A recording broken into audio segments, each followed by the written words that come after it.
Shalom, shalom, peuple de Dieu. Soyez bénis, bien-aimés. Merci d'être connectés. Merci de partager. Merci de sécuriser en mettant les cœurs. Nous sommes heureux de nous retrouver encore ce soir pour un temps de révélation et après un temps d'orientation. Je voudrais t'inviter de là où tu es connecté, mon bien-aimé, à recevoir nos salutations, à recevoir nos prières et à te disposer. Je vais laisser le groupe musical avec Maestro nous conduire dans une adoration. Et puis après, nous allons commencer à livrer la pensée de notre Dieu. Que Dieu vous bénisse au moment où vous vous disposez, au moment où vous partagez ce direct. Shalom chez vous, shalom sur notre nation. Maestro, conduis-nous au paradis. Alléluia. Bien-aimés, nous allons adorer notre Dieu. Nous allons rentrer dans cette partie avec des louanges, avec des cantiques pour célébrer la gloire de notre Dieu.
Pour t'offrir ma vie.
Alléluia. Bien-aimés, encore une fois, recevez nos salutations. Nous allons baisser la tête et nous allons recommander ensemble ce moment à notre Dieu. Excellent Père de gloire, Dieu de toute grâce, nous bénissons ton nom. Toi qui as permis ce moment, qui as permis ce temps et qui nous a donné la grâce de nous retrouver ce soir. Daigne prendre le contrôle, Saint-Esprit. Que tes anges soient déployés au nom de Jésus-Christ de Nazareth. Agis ce soir, Seigneur. Parle à tes enfants, Seigneur. Et glorifie ton nom au travers de la révélation que tu donnes à tes enfants. Au nom de Jésus-Christ, nous allons prier avec action de grâce. Quelqu'un dit Amen. Amen. Acclamons notre Dieu qui est le roi des rois, celui qui est, celui qui est, celui qui vient. Alléluia. Amen. Bien-aimés, je voudrais partager avec vous une parole qui va introduire ce temps de révélation. Prenons notre Bible dans le livre de Deutéronome, au chapitre 29. Deutéronome 29. Nous commençons toujours par la parole. Parce que le fondement de la révélation divine, c'est la parole de Dieu. Et toute révélation a pour fondement la parole de Dieu. Quand il n'y a pas de parole qui accompagne une révélation, elle n'est pas de Dieu. Dieu confirme toujours sa révélation par sa parole. Yes. Et nous allons avoir notre ancrage biblique et nous allons commencer. Deutéronome, chapitre 29, le verset 29. Nous allons parler ce soir d'un certain nombre de révélations. Nous allons parler d'abord du Canada. Pour nos frères, nos sœurs qui habitent le Canada et le continent américain, connectez-vous. Nous allons vous livrer la pensée du Seigneur sur les temps qui sont devant nous au Canada. Mais pas seulement le Canada, vous comprendrez. Ensuite, nous allons parler du Mali. Et c'est un retour, un rappel de révélation que nous allons donner sur le Mali. Et enfin, nous allons terminer ce temps, par la grâce de Dieu, en parlant d'une personne qui marque l'actualité dans notre nation depuis des années. Nous allons parler de Guillaume Kibafori Soro, de la traque, parce qu'il est traqué. Pourquoi? Et nous allons parler de ce que le Seigneur nous a révélé dans le temps dont nous avons parlé déjà. Mais il est bon de rappeler cela en ce moment précis. Et enfin, comme nous aurons une semaine d'intercession, d'enseignement sur Jéricho, saison 2, on va en parler aussi. Que Dieu vous bénisse, vous qui êtes connectés, vous qui partagez, vous qui sécurisez. L'équipe auprès de moi vous salue et célèbre la grâce de Dieu sur votre vie. Bien-aimés, Deutéronome chapitre 29, le verset 29. Deutéronome 29, 29. Lisons. Les choses cachées sont à l'Éternel, notre Dieu. Les choses révélées sont à nous et à nos enfants, à perpétuité, afin que nous mettions en pratique toutes les paroles de cette loi. Que le Seigneur bénisse sa parole. Bien-aimés, la Bible nous révèle ici quelque chose sur des choses cachées et des choses révélées. Et dans ce petit passage, dans ce verset, le Seigneur nous dit que les choses qui sont cachées sont à l'Éternel, notre Dieu, qui est le Dieu des mystères. Mais il ne se limite pas au mystère. Il veut que ses enfants aient connaissance d'une partie ou d'un pan de ces mystères afin de marcher dans ses voies. C'est pourquoi il dit, les choses révélées sont à nous. Alléluia. Et à nos enfants. Les choses révélées. Donc nous allons parler des choses révélées aujourd'hui. Ce qui est révélé, c'est ce qui était d'abord caché. Ce qui était fermé. Et que Dieu, dans sa grâce, révèle à ses enfants, afin que ses enfants prennent des dispositions. La révélation a pour but d'édifier. La révélation a pour but d'orienter. La révélation a pour but d'enseigner. La révélation est importante pour tout enfant de Dieu, pour tout dirigeant, pour tout prince, pour quiconque marche par l'esprit. La révélation est le fondement même de la marche. C'est pourquoi je voudrais commencer par le Canada. Bien-aimés, pour tous ceux qui sont au Canada et sur le continent américain, j'ai enfin reçu l'autorisation du Seigneur de partager cette révélation que j'ai reçue sur le Canada. Le vendredi 9 septembre 2022, vendredi 9 septembre 2022, l'Esprit de Dieu m'a transporté dans le Canada francophone. Je n'y ai jamais mis les pieds. Mais il a plu au Seigneur, comme il a fait avec le prophète Ézéchiel dans la Bible, et comme il le fait avec beaucoup de ses serviteurs, de me transporter en esprit dans le Canada francophone. Je dis bien francophone. Et dans cette vision, j'ai retrouvé un ami, un frère, un ancien voisin de chambre au campus 2000, quand j'étais étudiant. Il s'appelle Stéphane. Je vais m'arrêter là, je ne vais pas donner son nom de famille. Il vit depuis quelques années au Canada. On ne s'est pas revu depuis. Depuis qu'il est allé, on ne s'est plus jamais revu.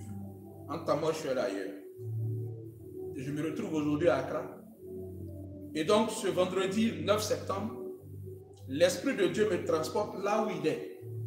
Et je me retrouve avec lui. Et je tiens à préciser qu'il a été le premier qui a reçu cette révélation. Je lui ai donné la révélation. Je l'ai appelé, on s'est eu, et puis je lui ai donné la révélation. Pour qu'il puisse marcher avec. Et maintenant, le temps est venu de la rendre publique après que j'ai eu la permission du Seigneur. Donc, l'Esprit de Dieu m'a transporté dans ce Canada francophone où je retrouve vraiment mon frère, mon ami Stéphane, ancien voisin de chambre donc. Et je retrouve à côté de lui aussi un autre camarade, un autre ami du département d'anglais, parce que j'ai fait des études en anglais aussi. Mais lui ne me reconnaît pas. Moi, je le reconnais. Il est habillé dans une tenue, un polo rouge. Lui n'a pas changé. Il est toujours dans le style que je l'ai connu avec le style des rappeurs américains des années 90 à 2000, quand le genre musical rap était en vigueur. Donc les jeunes s'habillaient comme ça, surtout ceux du département anglais, en tout cas quelques-uns qui étaient dans ce mouvement-là, s'habillaient comme ça. Donc il était habillé comme ça. Il n'avait pas changé. Mais qu'est-ce qui s'est passé au Canada? Qu'est-ce que j'ai vu? Qu'est-ce que l'Esprit de Dieu m'a fait voir? Mais bien aimé, l'Esprit de Dieu, quand il m'a transporté dans ce Canada francophone, je dis bien francophone, m'a fait voir une terrible crise économique. Une très grave crise économique au Canada.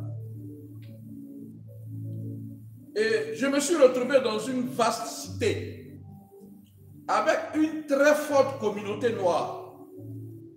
Beaucoup de femmes, des Africaines, d'origine de l'Afrique de l'Est. Elles s'assemblaient par petits groupes.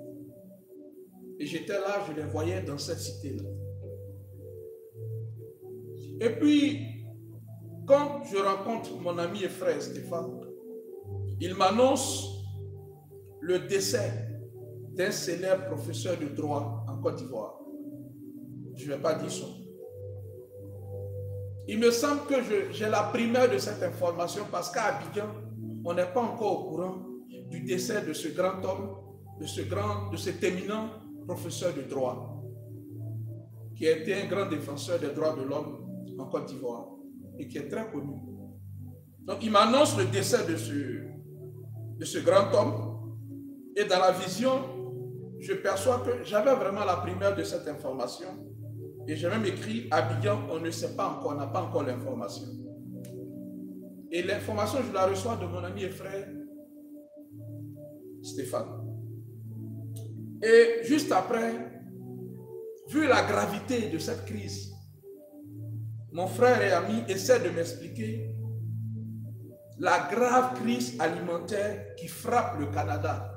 J'ai parlé de crise économique, je vous parle d'une grave crise alimentaire qui arrive au Canada. Bon, dans un Français qui a changé d'accent parce qu'il y a longtemps il est parti là-bas, il n'a plus son français, il n'a plus l'accent ivoirien, en tout cas dans la vision, avec des mots canadiens. Vous savez, le français canadien francophone est différent du français de France ou ce que nous parlons en Côte d'Ivoire parfois. Il essaie de me parler de l'absence, du manque de nourriture. Et il utilise un mot anglophone qui est treasure. Treasure, c'est trésor. La nourriture était devenue un trésor. Les aliments, c'était un trésor. Et il me dit que les prix sont passés du simple au double en ville et qu'on ne peut plus se nourrir. On ne peut plus se nourrir. Tous ces noirs que je vois n'arrivent plus à tenir. La famine frappe le Canada. Une crise économique doublée d'une crise alimentaire est en train de décimer le Canada francophone. Et au même moment, il y a un boom en Afrique. Il y a abondance de nourriture en Afrique. Il y a à manger, il y a à boire, il y a tout en Afrique. Il y a une prospérité en Afrique. Les Africains mangent bien, ils se nourrissent très bien. Et je vois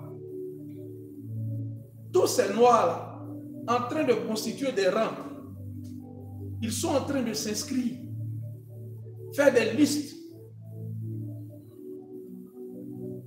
pour retourner en Afrique, comme s'ils s'inscrivaient pour des retours en masse en Afrique.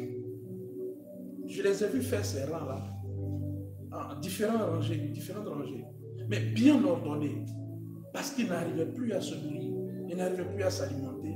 Et on leur a dit qu'il y a abondance de nourriture en Afrique, et ils sont en train de rentrer chez eux.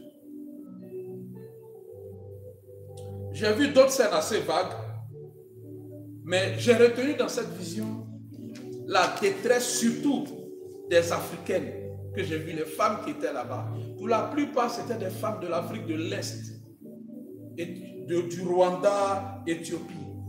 Et ce qui m'a frappé, c'est les chants de lamentation. Elles chantaient des cantiques de lamentation du style négro-spirituel. C'est ce style-là, comme des femmes, des pleureuses. Elles étaient assises par terre, sur le gazon, à même le gazon, en train de se lamenter. Mais l'harmonie était belle, il y avait une belle harmonie. On savait qu'elles avaient appris cela, elles connaissaient cela. C'était vraiment la détresse. Et le Seigneur m'a ramené. Je me suis réveillé de cette vision. Et cette vision, comme je le répète, a eu lieu le vendredi 9 septembre 2002. Juste deux mots. Ce que le Seigneur a voulu donner comme pensée ici, en me transportant en esprit, c'est d'avertir nos frères, nos soeurs qui sont au Canada à prendre des dispositions. Parce que la famine que Dieu m'a montrée et dont je vous ai fait part, qui a frappé l'Europe, où l'Esprit de Dieu m'avait transporté en Belgique, souvenez-vous. Et je n'oublierai jamais ce métro Molenbeek. Pour la deuxième fois, l'Esprit de Dieu me transporte dans un pays que je ne connais pas. Et je retrouve un ami. Et la révélation que je reçois, c'est la crise alimentaire qui frappe le Canada au moment où l'Afrique est dans l'abondance et la surabondance. Et la détresse des Africains qui y sont. Bien-aimés, ce qui arrive au Canada est une crise économique, une crise alimentaire. Je ne sais ni l'heure ni le jour, mais cette parole est certaine. Que ceux qui y vivent prennent des dispositions. C'est par un songe de Pharaon lui-même, interprété par Joseph, que l'Égypte a été préservée de la famine, qui est venu et qui a duré 7 ans. S'il n'y avait personne pour interpréter la vision, l'Égypte aurait péri par cette famine. Mais Dieu a fait grâce à l'Égypte en ce moment-là. Joseph y était. Donc quand on a une telle révélation, on prend ses dispositions. Et je prie que l'Esprit de Dieu, la sagesse divine, habite nos frères et sœurs qui sont au Canada. La famine arrive au Canada. Je parle du Canada francophone. Mais je pense à tout le continent américain. Les États-Unis d'Amérique, je pense au Canada. C'est la même zone géographique. Il y a une crise alimentaire qui arrive. Au moment où l'Afrique sera dans la surabondance. Je ne sais pas, chacun, les gens travaillent là-bas. S'ils vont investir dans l'agriculture, je ne sais pas. Mais la révélation est là. Depuis septembre, c'est aujourd'hui que j'ai permission de donner cette révélation. Le temps d'accomplissement va arriver. Mais les choses qui étaient cachées et qui appartiennent au Seigneur, il nous a fait la grâce de nous en révéler une partie. Et c'est cette portion-là que je vous donne. Mes frères, mes bien-aimés du Canada, préparez-vous, disposez-vous, prenez des mesures. Parce qu'une crise alimentaire va frapper le Canada. Que celui qui a des oreilles entende ce que dit l'Esprit. Bien-aimés, que le Seigneur vous bénisse. Yes. C'est cette partie que je voulais donner sur le Canada. Je vais parler maintenant de l'Afrique. Je vais parler du Mali. Excusez-moi.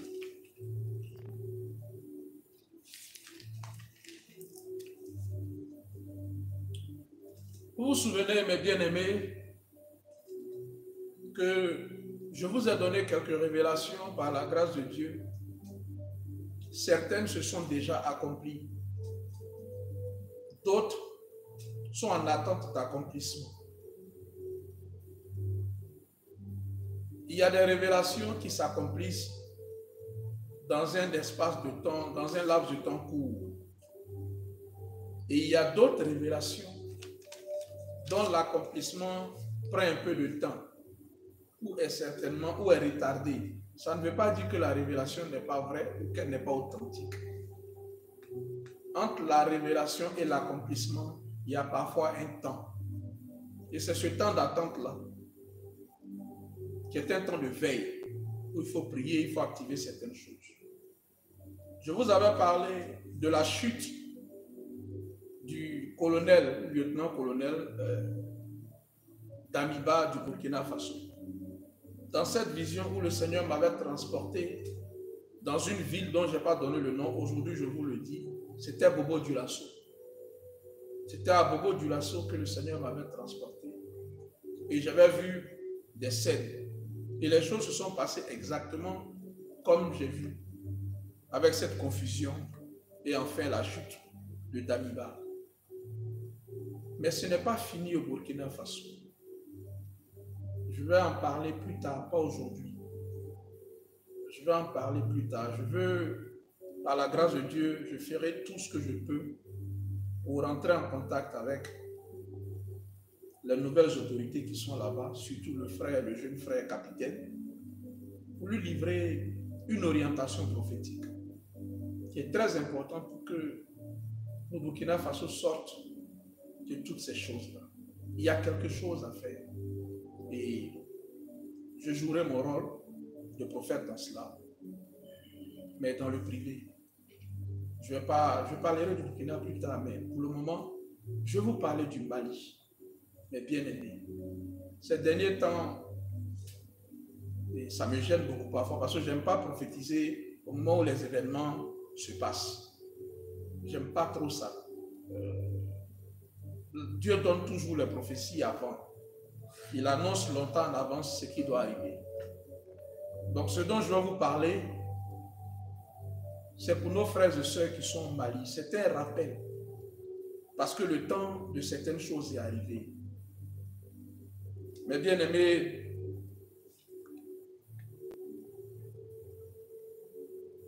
en mai 2019, le 29 mai 2019, j'ai partagé une révélation que j'avais eue autour de mars-avril 2019. Nous sommes en 2022, à la veille de 2023. Et le 5 juin 2020, un an après, j'ai partagé à nouveau la même révélation. Je crois avoir fait une capture d'écran. 29 mai 2019. Je sais pourquoi je vous montre ça. J'espère que mon fils pourra agrandir. Je fais une capture d'écran.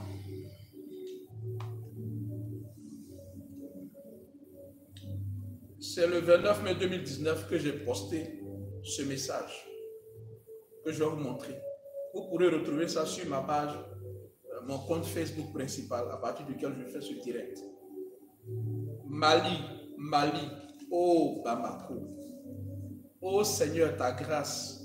Ce que j'ai vu en songe aujourd'hui est terrifiant. Chrétiens du Mali, priez. Est-ce que j'ai juste fait une capture d'écran? Vous pouvez retrouver cela. Je vais juste vous montrer ça. Si on peut agrandir juste un peu.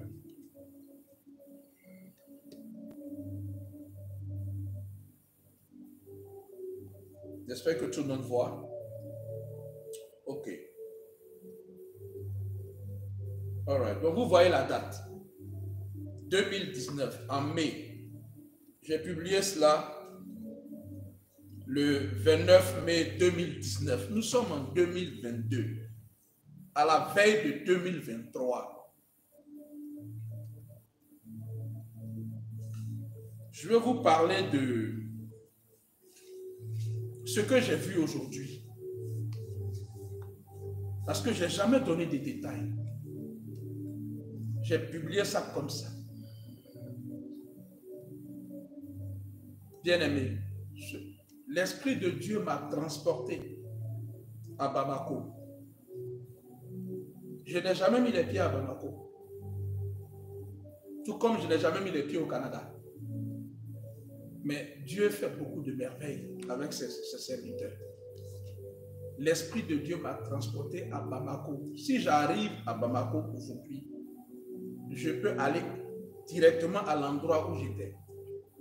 Comme quand j'ai été en Sierra Leone, Afrique, où l'Esprit de Dieu m'avait transporté à un endroit précis.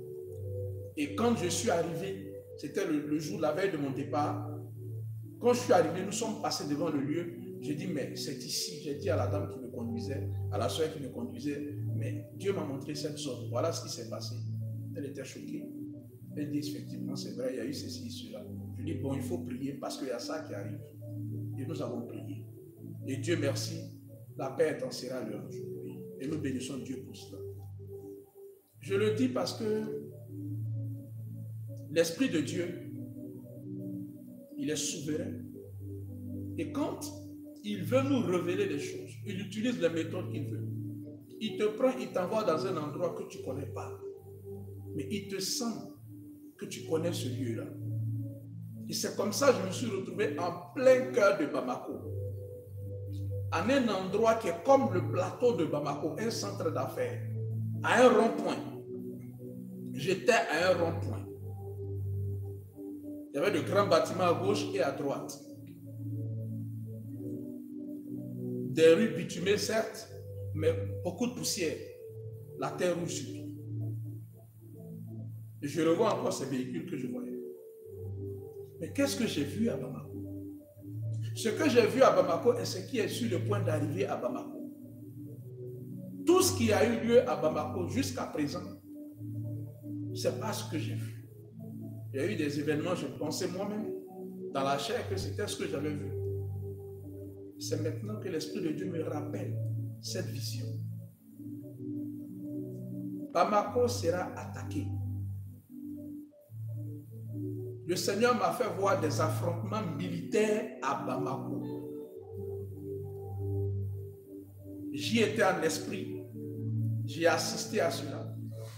Mais ce qui m'a le plus frappé, c'est la débandade de la population civile, la panique, parce que ça s'est passé en plein jour. Tout le monde a été surpris. Et les gens fuyaient de partout, ça courait de partout. C'était des affrontements entre hommes armés, tous en tenue, la même tenue. Est-ce que vous imaginez? La même tenue, la même couleur. Comment ils arrivaient à faire la distinction, je ne sais pas. Mais différents groupes armés s'affrontaient au cœur de Bamako, en pleine journée, à la surprise de la population qui s'est mise à courir partout.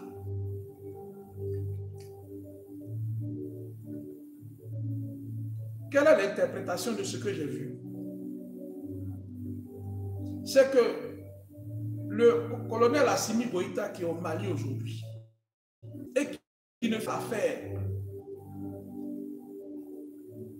d'un certain ordre, d'un certain syndicat et d'une certaine organisation sera attaqué par ses propres frères d'armes.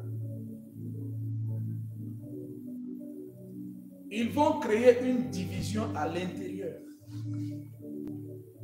Et ceux qui se sont unis hier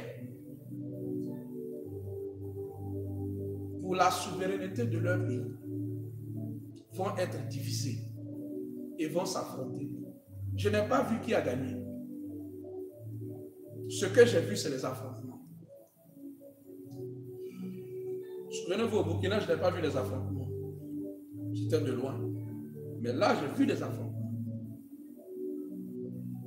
Et c'est à l'intérieur de Bamako, à l'intérieur du groupe armé. Et la nature des affrontements est claire. C'est pas ça. Les civils n'avaient rien à voir. Ils vaquaient à leurs occupations et puis paf. Ces attaques ont commencé. Pourquoi Dieu m'a montré cela? Pourquoi nous devons en parler aujourd'hui? Chaque révélation contient un message. Chaque révélation contient une orientation prophétique. Qu'est-ce qu'il faut faire?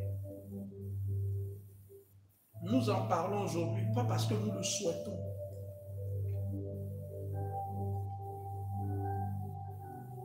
Nous en parlons aujourd'hui parce qu'on peut faire quelque chose pour le Mali. On dit qu'un homme averti en vaut deux. Et Dieu nous avertit d'une manière ou d'une autre. Et quand nous travaillons sur ces avertissements, nous échappons à beaucoup de choses. Mais bien aimés, il se passe quelque chose de prophétique aujourd'hui qu'il nous faut comprendre. Cette génération actuelle d'Africains doit comprendre le mouvement prophétique qui a commencé. J'ai écrit quelque part sur mon mur Facebook qu'une nouvelle Afrique est née. Et malheur à ceux qui ne l'ont pas encore compris. C'est la vérité. Il y a une nouvelle Afrique qui est née. Mais la naissance de cette nouvelle Afrique ne plaît pas à tout le monde. Ne plaît pas à ceux qui veulent maintenir l'Afrique dans l'état où cette Afrique a toujours été. Et qui travaillent inlassablement à contrôler l'Afrique. C'est pourquoi le Seigneur nous fait grâce d'avoir de telles révélations. D'avoir de telles visions pour alerter son peuple. Il se passe quelque chose de révolutionnaire au Mali. C'est pourquoi aujourd'hui je parle de cette révélation en détail pour que les autorités du Mali, qui sont les porteurs de ce mouvement révolutionnaire africain qui a commencé, fassent attention et travaillent à leur cohésion. Mais ce message n'est pas seulement pour eux, c'est pour tous les Africains de cette génération. Si Dieu nous a fait la grâce d'avoir une telle révélation, ce n'est pas pour dormir là-dessus. Ou ce n'est pas pour annoncer, ah, il va avoir ça, et puis on ne fait rien. On peut empêcher cela. Parce que de la victoire des Africains dépend ce qui va se passer au Mali. Le mouvement qui a commencé au Mali n'est pas seulement pour le Mali. C'est pour l'Afrique. C'est pourquoi, sur la base de cette révélation, il faut prier pour le Mali. Ce qui se passe au Mali est important pour l'émancipation africaine, pour la souveraineté africaine. Il ne faut pas que le Mali soit isolé, mes bien-aimés. Le Mali ne doit pas être isolé. Assimi Goïta ne doit pas être isolé. Or, nous constatons qu'il n'y a pas encore cette union sacrée autour du Mali. Bien-aimés, faisons un retour dans le passé. Qu'a représenté Bamako, le Mali, dans l'histoire de l'Afrique? Souvenez-vous, mes bien-aimés, du 18 au 21 octobre 1946, c'est au Mali qu'il y a eu le congrès qui a porté sur les fonds baptismaux le Rassemblement démocratique africain, le RDA, sous le leadership du président Félix Houphouët-Boigny. Le combat venait de commencer là. Mais ce combat n'est pas achevé. Ce combat a été ralenti, attaqué. Les différents leaders même du RDA ont été amenés à se diviser. Chacun a pris sa route. C'était un rassemblement démocratique africain. C'est un rêve qui n'a vraiment pas éclos, qui n'a vraiment pas vu, qui n'a vraiment pas eu sa naissance. Une vision avortée. Nous sommes au même temps, au même moment prophétique aujourd'hui. Je voudrais inviter les autorités du Mali à organiser des assises, de véritables assises pour la souveraineté africaine, en s'appuyant sur les leaders des autres nations. En 1946, ils se sont retrouvés. Nous sommes en 2022, à la veille de 2023. C'est encore à Bamako qu'il y a un mouvement historique pour l'émancipation, pour la souveraineté de l'Afrique. Mes bien-aimés, je voudrais inviter les autorités du Mali à organiser un grand rassemblement. Un grand rassemblement pour cette nouvelle génération qui est là. Et je voudrais inviter quelqu'un, le président Laurent Gbagbo, à prendre la tête de ce mouvement-là. C'est vrai qu'il n'aime pas s'acoquiner avec tous ceux qui prennent des armes. Mais on est dans un temps historique et prophétique. Comme Houphouët-Boigny a pris ses responsabilités en 1946 pour se mettre au devant de cette lutte émancipatrice pour la souveraineté africaine. Aujourd'hui, après Félix Houphouët-Boigny, il y a deux leaders historiques dont l'impact est générationnel dans notre pays, la Côte d'Ivoire, et dans la sous-région. Il y a Félix Houphouët-Boigny et il y a le président Laurent Gbagbo, l'historien.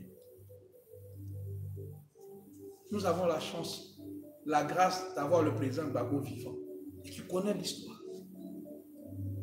et qui est un panafricaniste né. Moi, je voudrais l'inviter humblement à prendre la tête de ce mouvement-là à Bamako pas lui seul. Mais cette nouvelle génération doit se retrouver. Des délégations de différents pays pour mener ensemble, amener à bout, amener à réalisation, à manifestation, le rêve de nos pères. Le rêve de Félix Houphouët-Boigny et sa génération ne s'est pas encore accompli. Ils ont commencé et n'ont pas achevé. Il faut d'autres personnes aujourd'hui pour porter le manteau, pour porter le combat avec cette nouvelle génération. Les temps sont favorables. Si rien n'est fait en ce sens de rassemblement, le Mali que le Seigneur a choisi pour porter, comme en 1946, cet espoir-là, si ce Mali-là est isolé, cette autre génération que nous sommes aura échoué. Et toute bataille que nous ne menons pas est immédiatement transférée à l'autre génération.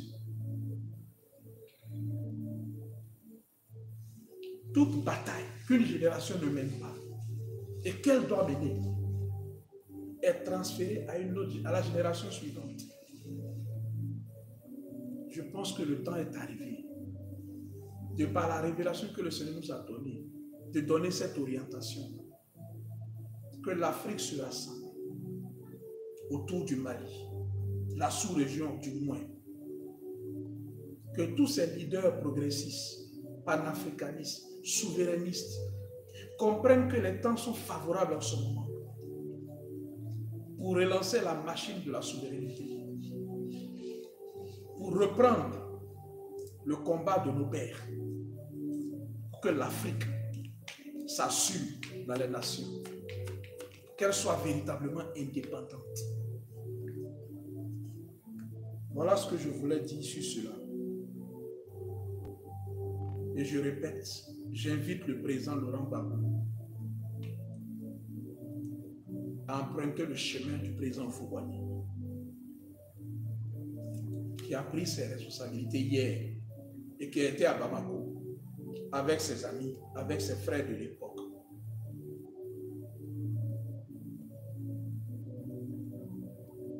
Pour engager ce combat.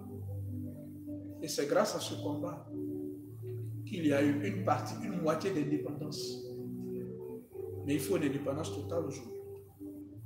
Et comme je l'ai dit, il y a deux figures historiques à mission divine générationnelle autour de nous. Dans notre histoire, il y a eu le président Houphouët-Boigny. Aujourd'hui, c'est le président Laurent Gbagbo, qui plus est historien et qui peut aider son jeune frère Assimi Goïta.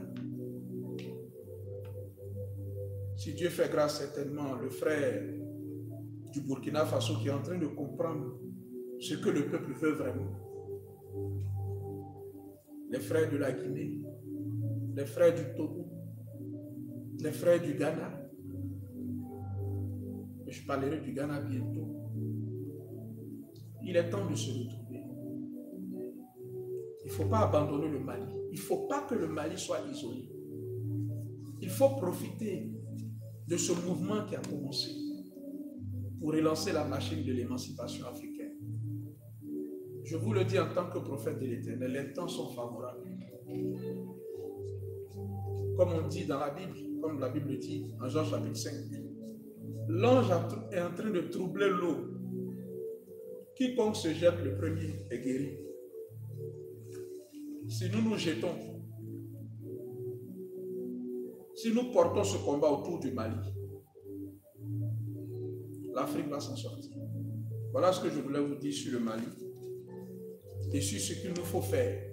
Je vous ai donné la révélation de ces affrontements programmés. C'est une prophétie certaine. Mais on peut agir là-dessus. On peut se rassembler autour du Mali, autour du colonel Assimi Goïta et de ses frères, pour que ce qui a commencé au Mali se propage dans toute la sous-région, que l'Afrique soit vraiment indépendante. Voilà ce que je voulais vous dire, mes bien-aimés. Avant de parler de la dernière révélation, je vais demander à Maître de nous donner une adoration. Et puis nous allons parler de la dernière partie. Nous allons aborder la dernière partie. Et je vais vous parler de Guillaume Soro. Continuez à sécuriser, continuez à mettre les cœurs. Gardez votre Bible autour de vous parce que dans cette dernière partie, je parlerai beaucoup. On va beaucoup parler de ce qui se passe dans la vie de Guillaume Soro. Mais on va lire la Bible. Pour que vous compreniez ce qui se passe. Voilà, maestro. Grâce.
Que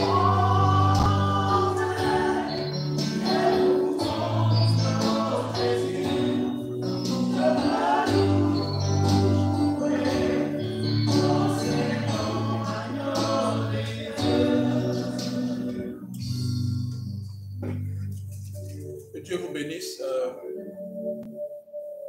Merci d'avoir patienté. Je voudrais, mes bien-aimés, peuple de Côte d'Ivoire, peuple d'Afrique, vous parler de Guillaume Kibaforiso. Et je veux parler à tous ceux qui se réclament de lui, qui se reconnaissent en lui.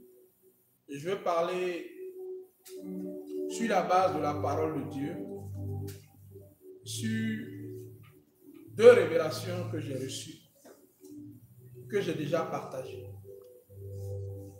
La révélation est là aussi pour nous conforter, pour nous apaiser. Je vais lire la parole de Dieu.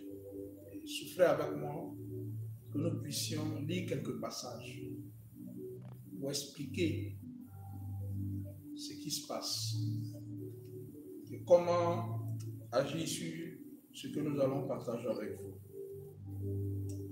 Je veux qu'on prenne notre Bible dans le livre de 1 Samuel, chapitre 18. 1 Samuel, chapitre 18.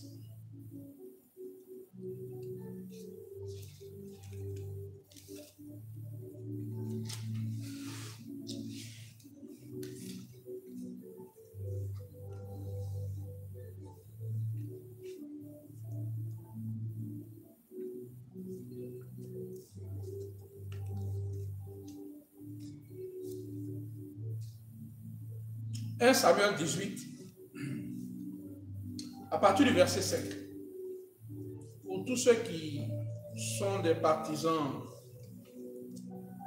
du président Guillaume Kibaforiso, cette portion-là de ce direct est pour vous. Et pour tous ceux qui sont inquiets. 1 Samuel chapitre 18, à partir du verset 5. David a tué Goliath. Il a donné la victoire à Israël. Mais il va se passer quelque chose. 1 Samuel 18 à partir du verset 5. David allait et réussissait partout où l'envoyait Saül. Il fut mis par Saül à la tête des gens de guerre. Et il plaisait à tout le peuple, même aux serviteurs de Saül. Verset 6. Comme il revenait lors du retour de David, après qu'il eut tué le Philistin, les femmes sortirent de toutes les villes d'Israël au devant du roi Saül, en chantant et en dansant, au son des tambourins et des triangles, et en poussant des cris de joie. Verset 7. Les femmes qui chantaient se répondaient les unes aux autres et disaient: Saül a frappé ses 1000 et David ses 10 000. Verset 8. Saül fut très irrité et cela lui déplut. Il dit: on en donne 10 000 à David et c'est à moi que l'on donne les 1000. Il ne lui manque plus que la royauté. Et Saül regarda David d'un mauvais œil à partir de ce jour et dans la suite. Que le Seigneur bénisse sa parole. Amen. L'histoire de Saül et David est aujourd'hui l'histoire d'Alassane Dramane Ouattara et Guillaume Soro. Ni plus ni moins. De la même manière, Saül qui était roi, mais qui avait perdu la royauté au plan spirituel, parce que de son vivant, Dieu avait mandaté son prophète Samuel d'aller oindre David parce que Dieu avait rejeté David et Saül, pardon. Saül savait qu'il avait été rejeté par Dieu. Et il est devenu jaloux de David.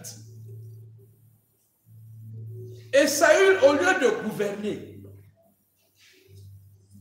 pour le peu de temps qui lui restait, au lieu de s'occuper des affaires du royaume, tout roi qu'il était, Saül avait un seul programme de gouvernement. L'arrestation et la mort de David.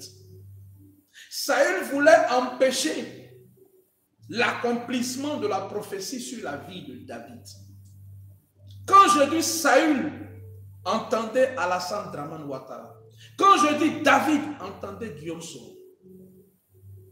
En lisant ces passages que je vais vous donner, vous comprendrez ce qui se passe. Et vous n'allez pas vous épouvanter. Vous n'aurez pas peur.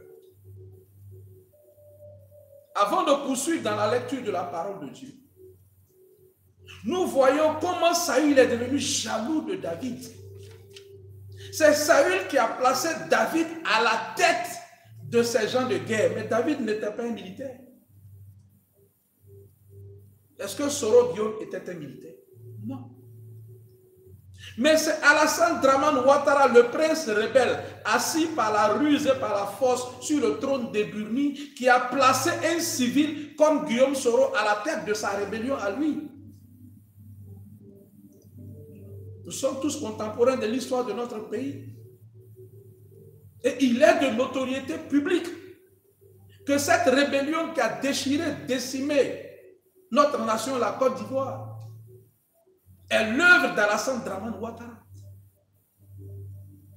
Et qu'il a utilisé des gens comme Guillaume Soro, parmi d'autres. Et qu'il a placé ce dernier à la tête de sa rébellion à lui. Et qu'il a utilisé contre d'autres pour avoir le contrôle de cette rébellion-là. Afin qu'il fasse chantage sur ceux qui étaient là pour qu'ils soient absolument candidats. Alassane Dramane Ouattara est là où il est. Parce que des gens se sont mis à sa disposition. Et il les a placés à un poste pour ça. À des postes pour ça. Mais le même Saül qui a placé David le civil à la tête des gens de guerre. Parce que les gens de guerre n'ont pas pu battre les Philistins, donc Goliath. C'est un civil comme David qui a tué Goliath alors qu'il n'était pas militaire. Alassane Dramane Ouattara avait un combat à mener. Il avait des militaires à sa disposition. Des hommes en armes. Mais il a choisi un civil pour le mettre à la tête de son organisation de rébellion. Et ce dernier est tellement intelligent qu'il a réussi à mener à bon port la mission que lui a confiée Alassane Dramane Ouattara. C'est cette histoire-là que je viens de vous lire. Mais il se trouve que les deux partagent le même électorat ou la même zone géographique d'influence. Et Alassane Dramane Ouattara sait que si on le place ici et qu'on place Guillaume Soro là, les peuples de cette zone choisiront Guillaume Soro. D'où sa jalousie maladive contre Guillaume Soro. Tout ce qu'il veut aujourd'hui, c'est de le faire arrêter ou de le tuer. Donc quand nous apprenons une traque contre Guillaume Soro, ne soyons pas surpris. Alassane Dramane Ouattara est dans le rôle de Saül. Et il le traque au moment où lui, Alassane Dramane Ouattara, justement, n'a plus de protocole pour régner en Côte d'Ivoire. il est en train de faire un troisième mandat, mais qui ne finira pas. Beaucoup se trompent. Nous parlons par révélation. Et comme il sait lui-même pertinemment qu'il a violé sa parole et la Constitution, et qu'il s'est assis là sur ce trône au prix du sang, naturellement, il a peur de son ombre. Et son ombre, c'est Guillaume Soro. Ils se sont tellement pratiqués qu'ils pensent que c'est Guillaume Soro qui est apte à le renverser. Mais là où il regarde, ce n'est pas là que Dieu voit. Ce n'est pas là que Dieu l'attend. Allez retrouver la vision que je vous ai donnée sur la chute du faucon noir, la chute du faucon blanc. Allez révisionner ça, vous comprendrez de quoi je parle. Donc, Alassane Dramane Ouattara, mes bien-aimés, a un seul programme aujourd'hui. N'ayant plus le droit d'être à la tête de l'État de Côte d'Ivoire, il s'impose à cette nation. Mais il se met à traquer son David. C'est tout ce qu'il fait. Or, je vous ai déjà parlé de cela ici. Un jour, le Seigneur m'a fait la grâce de voir cette traque-là en songe. Et je vous l'ai annoncé, je vous le dis aujourd'hui encore, je le répète. Alassane Dramane Ouattara ne réussira pas à arrêter Guillaume Soro. De ce que j'ai vu en vision, quand ils arrivaient quelque part pour arrêter Guillaume Soro, ils s'échappaient à chaque fois. Comme un crabe qui passait par différents trous. Quand il rentre ici, il sort là. Et c'était à plusieurs reprises. Donc, ce n'est pas une seule fois qu'il va tenter. C'est plusieurs fois qu'il tente et qu'il tentera de l'arrêter. Donc, je veux dire aux partisans de Guillaume Soro, n'ayez pas peur. Ne vous épouvantez pas. Ne vous effrayez pas. Ne soyez pas abattus. Alassane Dramane Ouattara ne pourra pas arrêter Guillaume Soro. Et ça, c'est la révélation que j'ai reçue, que j'ai partagée avec vous. Et je le répète, je ne suis pas membre de son organisation. Et je ne suis membre d'aucune organisation politique. Ça ne m'intéresse pas aujourd'hui. Je suis au service de l'Éternel. Et je révèle la pensée de Dieu quand il me fait la grâce de voir des choses. J'ai vu cette traque-là. Mais elle a été un échec lamentable sur tous les plans. Est-ce que demain on ne va pas arriver au traqueur traqué? Je ne sais pas. Est-ce qu'on ne va pas arriver au traqueur traqué? Mais que Alassane Dramane Ouattara traque Guillaume Soro, c'est quelque chose que Dieu nous a montré. Mais le Seigneur ne s'est pas arrêté là. Il nous a montré autre chose après. Et je vous ai donné cet ancrage, cette parole. 1 Samuel 18. Cette jalousie d'abord que Alassane Dramane Ouattara a vis-à-vis de Guillaume Soro. Et comme Saül, et je vais vous le montrer dans la parole, Saül va passer tout son temps à traquer David. Allons-y. Pour que vous compreniez vous-même. 1 Samuel 22, verset 1. 1 Samuel 22, verset 1. 1 Samuel 22, verset 1. C'est de 1 Samuel 18 jusqu'à la fin. Lisez, vous allez voir la traque. 1 Samuel 22, verset 1. David partit de là et se sauva dans la caverne d'Adullam. David partit de là et se cacha dans la caverne d'Adullam. C'est une caverne célèbre en Israël. Dieu a caché David dans cette caverne-là, la caverne d'Adullam. Et tous les grands leaders passent par cette caverne d'Adullam, où ils sont cachés. Et là où Guillaume Soro est en ce moment, c'est son expérience de caverne d'Adullam qui est là. Et c'est Dieu qui le cache. Et c'est Dieu qui permet qu'on ne l'arrête pas.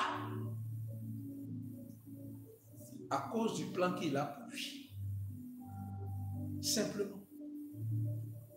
Parce que Dieu n'a plus sa main sur Alassane Dramane Ouattara. Dieu a enlevé sa main, son manteau sur lui il y a longtemps. Tout ce qu'il fait en ce moment, il le fait de lui-même, en attendant le jour de sa chute. Et ce jour n'est pas loin. La saison n'est pas loin.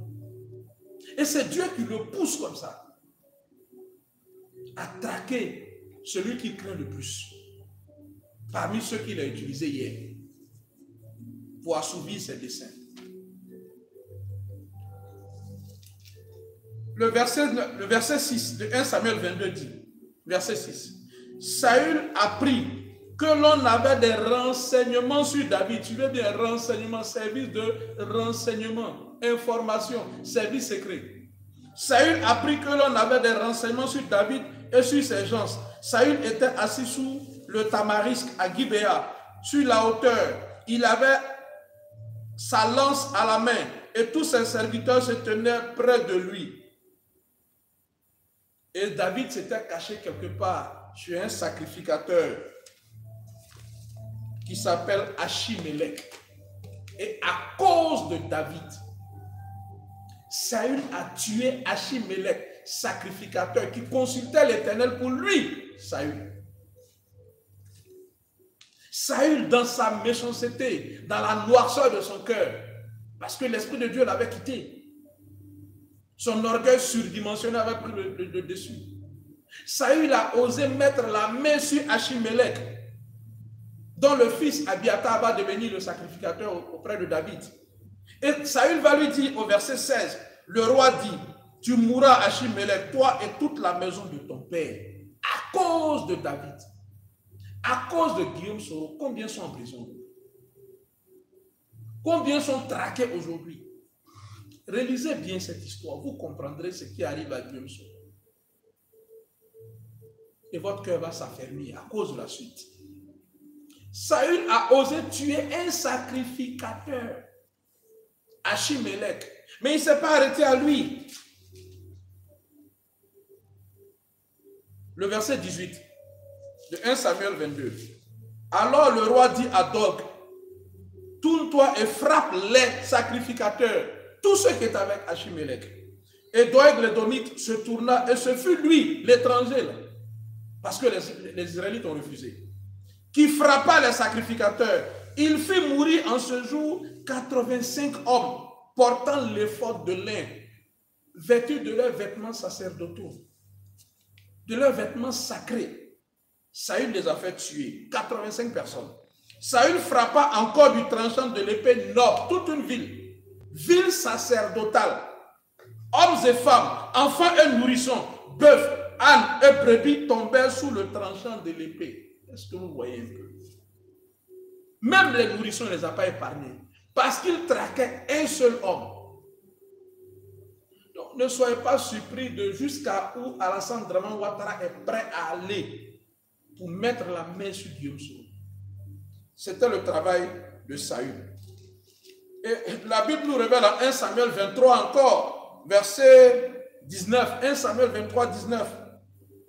Un des pans de cette traque-là, là où David était caché, où il va être trahi, les Ziphiens, parce que David était caché un moment à Ziph, montèrent auprès de Saül à Gibéa.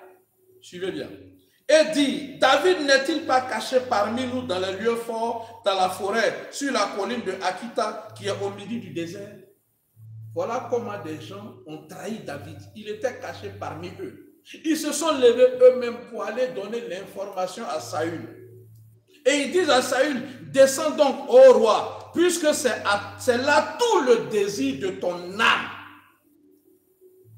Et à nous de le livrer entre les mains du roi. Qui veut livrer Guillaume Soro aujourd'hui? Là où il est caché aujourd'hui, qui veut le livrer? Ça, c'est le rôle des Ziphiens. Saül dit, que l'Éternel vous bénisse de ce que vous avez pitié de moi. Allez, je vous prie, prenez encore des informations pour savoir et découvrir dans quel lieu il a dirigé ses pas et qui l'y a vu, car il est, m'a-t-on dit, fort rusé. Et c'est comme ça que Saül va continuer sa traque. Et puis David va échapper. Et au verset 24, 1 Samuel 24, La Bible nous dit, verset 2, 1 Samuel 24, verset 2, lorsque Saül fut revenu de la poursuite des Philistins, on vint lui dire, voici, David est dans le désert d'Engedi. Saül prit 3000 hommes d'élite sur tout Israël. 3000 hommes d'élite, pas n'importe qui. C'est vrai commando, c'est vrai guerrier, le corps d'élite. Et il alla chercher David et ses gens jusque sur les rochers des boucs sauvages. Je vais m'arrêter là. Il y en a plusieurs cas comme ça. Et il y a même un cas où David a eu la possibilité, dans une caverne, de mettre la main sur Saül. Mais David a dit, il est loin de l'Éternel, je ne vais pas le toucher. Dieu avait, comme on dit, livré Saül entre les mains de David. David n'a pas touché à Saül.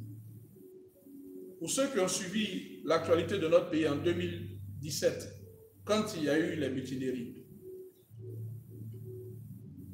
est-ce que Guillaume Soro n'avait pas la possibilité en ce moment-là, au cours des 2 mutineries, là, de chasser Alassane Dramane Ouattara? S'il ne devait pas passer par ce chemin-là que Dieu a tracé pour sa destinée, est-ce qu'au moment des mutineries, là, Guillaume Soro n'avait pas la possibilité de chasser Saül, Alassane Dramane Ouattara du pouvoir? Surtout qu'à la dernière mutinerie, il était au Ghana. Et Guillaume Soro était encore dit. Et il avait encore une main sur des troupes. Mais il ne l'a pas fait. Est-ce que ce n'est pas pour ça que son frère et ami, Kamaraté Souleymane Soul est en prison? Alors, prenez cette parole de Dieu là, étudiez-la, faites le parallèle avec la traque contre Guillaume Soro en ce moment. Si Saül avait réussi à mettre la main sur David, je vous aurais dit que Alassane Dramane Ouattara réussira. Mais quand j'ai eu cette révélation